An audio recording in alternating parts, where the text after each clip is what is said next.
హెచ్‌బీఎవన్సీ 15 అలా ఉండేది. మెడిసిన్స్ వాడుతూ ఉండేవాళ్ళు 15 ఏళ్ల నుంచి. ప్లస్ బీపీ ఉండేది. బాగా హై బీపీ ఉండి బాగా ప్రాబ్లమ్‌గా ఉండేది. అది కూడా 20 సంవత్సరాల నుంచి మందులు వాడేవాళ్ళు. ఆయన కాలంతా 38 సంవత్సరాల క్రితం నుంచి అంటే నా డేట్ మొదలెట్టి 38 ఏళ్ల నుంచి ఒక పక్కన కాలు మొత్తం కుళ్ళిపోయినట్టుండేది. Almost psoriasis. ఎన్ని మందులు వందల మంది దగ్గరైనా పెరిగిందే తప్ప తగ్గల. నీకు తెలుసుగా స్టెరాయిడ్స్ కొడితే పెరుగుతుందని. ఆయన అయ్యి బయటికెళ్ళడం కూడా మానేసే స్టేజ్. ఆయన మెడకి స్పాండిలైటిస్ ఒక 5, 6 సంవత్సరాల పాటు స్పాండిలైటిస్ ఉండేది. నడుంకో పట్టి ఉండేది. ఆర్థరైటిస్ ఇది మన వెన్ను ఇదయ్యి మొత్తం డిస్క్ బల్జీలన్నీ వచ్చి నడుంకి ఎంత పట్టి వేసుకునేవాళ్ళు అంటే బయటికెళ్ళాలంటే.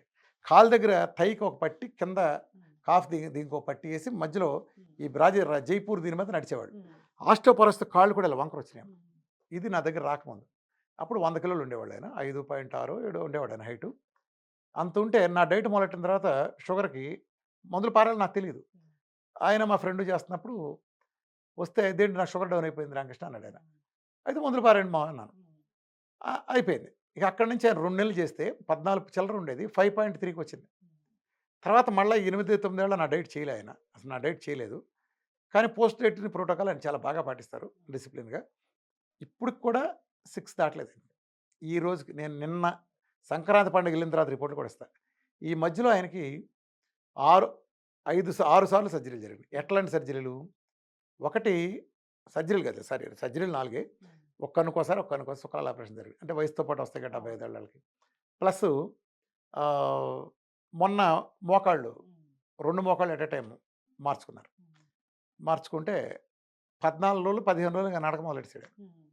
అసలు ఆయన చూసిన డాక్టర్లు కూడా మతిపోయింది వాళ్ళకి. ఎందుకంటే ఒక్క ఫిగరు ఆయన మీద విజయవాడ డాక్టర్లందరూ ఆయన చాలా పాపులర్ పర్సన్. సూర్యప్రకాష్ బాబాయ్ చౌదరి గారు అంటే చాలామంది తెలుసు. మొత్తం రిపోర్ట్లతో సహా నా దగ్గర ఉన్నాయి. ఈ 8 ఏళ్లలో ఆయన హెచ్‌బీఏవన్సీ 6 దాటలో ఏ ఫిగర్ మీద పేపర్ మీద పెన్ను పెట్టి అండర్‌లైన్ చేయడానికి ఒకటి కూడా లేదు. ఫ్యాట్ లివర్ లేదు, బీపీ లేదు, ఒక్క బిళ్ళ స్పాండిలైటిస్ ఎగిరిపోయింది. ఆస్టియోఆర్థరైటిస్ ఎగిరిపోయింది. ఆర్థరైటిస్‌తో కాళ్ళు ఇలా వంకర అయిపోతే చిన్నప్పుడు ఊరినే పిల్లలు తెలియక అరే! ఆయన ఎలా నడుస్తారంటే పిల్లలు అలా వంకరగా నడిచి ఎక్కిరించినట్టు. ఇప్పుడు ఇవాళ ఆయన నడిచినట్టు పిల్లలు నడవాలి. ఆయన ఉయ్యూరు దాకా సైకిల్ వేసి తిరుగుతాడు. ఆయన పాత సైకిలు, పాత హీరో సైకిళ్ళే ఉంటాయి కదా! అసలు ఆయనతో పాటు స్పీడ్ తొక్కగలని కూడా ఎవరు లేరు. తొక్కగలని లేరు. ఒకళ్ళంటే వయసు రీత్యా కొంచెం చిన్నది పుడుకునేటప్పుడు నొప్పి రావటం విడిగా తొక్కడానికి ఇబ్బంది ఉండేది. రావటం వలన 2 ఎట్ ఎ టైమ్ మార్చుకుంటే 15 రోజుల్లో డాక్టర్ గారు కూడా మతిపోయింది ఎయిమ్స్‌లో. 15 రోజులు ఇప్పుడు అసలు ఆయన చూస్తే అందరూ ఆశ్చర్యపోతారు. 15 రోజుల్లో రికవరీ ఏంటండి అని. అంటే అంత స్టామినా. మరి రికవరీ అయిందిగా. ఎవడో గాడిద ఎవడో కామెంట్ చేశాడండి మొన్న మధ్య. మళ్ళా తిరిగి ఆళ్ళ మామగారు చూపించనని రెడీగా ఉన్నా. రెడీగా ఉన్నా. ఈ రోజు రిపోర్ట్‌లు సంక్రాంతి పండుగ రోజు రిపోర్ట్‌లతో సహా ఈ 5 ఏళ్ల రిపోర్ట్‌లు ఉన్నా. ఈ మధ్యలో 2 సార్లు కరోనా వచ్చింది.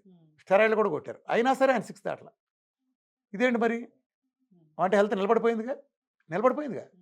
ఆయన డైట్ చేయలే మధ్యలో ఒక్కరోజు కూడా అంటే మంచి పాటిస్తారు. ఇంట్లో కొబ్బరి నూనెతో వంట చేసుకుంటాం. సాయంత్రం పూట చికెన్‌లు, కోడిగుడ్లు, వేరుశెనగ పప్పులు, పళ్ళు, ఫ్రూట్స్ లాంటివి తింటాం. రైస్ ఎంత తింటే కూర ఎక్కువ తింటాం. ఇలాంటి కాఫీ, టీలు ఎలాగో తాగరు వాళ్ళు. కూల్ డ్రింక్స్ లాంటివి ఎలాగో ఉండవు. నీళ్లు బాగా తాగటం, నిమ్మకాయ తీసుకుంటాం రోజు. ఇలా నేను పోస్ట్ డైట్ చెప్పిన ప్రోటోకాల్‌ని యథాతథంగా పాటిస్తున్నాడు ఆయన. నేను ఒక సైకిల్ ఎందుకంటే నా హైయెస్ట్ నా డైట్ పాటించి రిజల్ట్ పొందిన పర్సన్. ఈ రోజునైనా ఎప్పుడైనా సరే ఏ గాడిద కారు కోతలు కూసేవాడని నేను ఓపెన్ ఛాలెంజ్ రెడీగా ఉన్నా.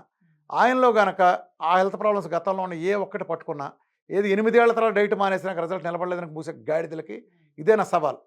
ఈ సవాల్ తీసుకోండి. నేను రిపోర్ట్‌లకి అప్పచెబుతా. ఏ రిపోర్ట్ అని చేయించుకోండి. ఆ రిపోర్ట్‌లో కన్నా పర్ఫెక్ట్ లేతే నేను డైట్ చేయటం మానేసి వెళ్ళిపోతా. డైట్ క్యాన్సిల్ చేసుకొని వెళ్ళిపోతా. అట్లనే తెలిసి తెలియక పిచ్చివాడు అవుతుంటారు కొంతమంది సన్నాసులు.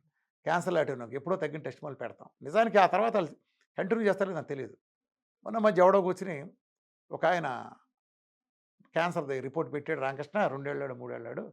ఆ 3 ఏళ్ళాడు ఇంకా బతికే ఉన్నాడు అన్నాడు. వాళ్ళ హాఫ్ అన్ అవర్ నుంచి అట్ట ఏడుస్తుంది. ఆయన ఫోన్ చేసాం. ఏవండీ మీరు ఎవరో చచ్చిపోయారని ఎవరో అంటున్నారు ఫోన్ చేస్తే, ఆడి చెప్పు తీసి కొడతాను ఎక్కడున్నాడు? రెడీనా? వస్తా అన్నాడు. నేను రెడీగా ఉన్నా. వాడికి ఎవడన్నా కొట్టించుకుంటానంటే మనం పోస్ట్ పెట్టాం కదా! పలానా ఆయన చచ్చిపోయాడు క్యాన్సర్ పేషెంట్. ఉద్దండు షేక్ అనే క్యాన్సర్ పేషెంట్ ఇంకా బతికే ఉన్నాడు అని కుక్కిరై పోస్టులు వేసాం మనం కొన్ని. ప్రెస్ తీసుకొస్తా. ప్రెస్‌లోనే. ఇద్దరం కూర్చుందాం.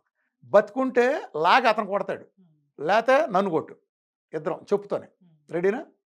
అంటే ఇయన్నీ ఏడవటానికి ఏంటంటే ఇయన్నీ పని పాటలని ప్రూవ్ చేసుకోవడానికి వీళ్ళంతా గూగుల్‌లో ఫేమస్ అవుదనుకునే వాళ్ళంతా ఏంటంటే చాలా చక్కగా చెప్పారు సార్. చేస్తారు. యెస్. అందుకని నేనేంటంటే అన్నిటికి వన్స్ ఫర్ ఆల్ సమాధానం చెప్తాను. అవును. ఖచ్చితంగా ఈ సీరీస్ అనేది కంటిన్యూ చేద్దాము. డయాబెటిస్ తగ్గించుకోవచ్చు. ఒబెసిటీ తగ్గించుకోవచ్చు. ఏది తగ్గదు?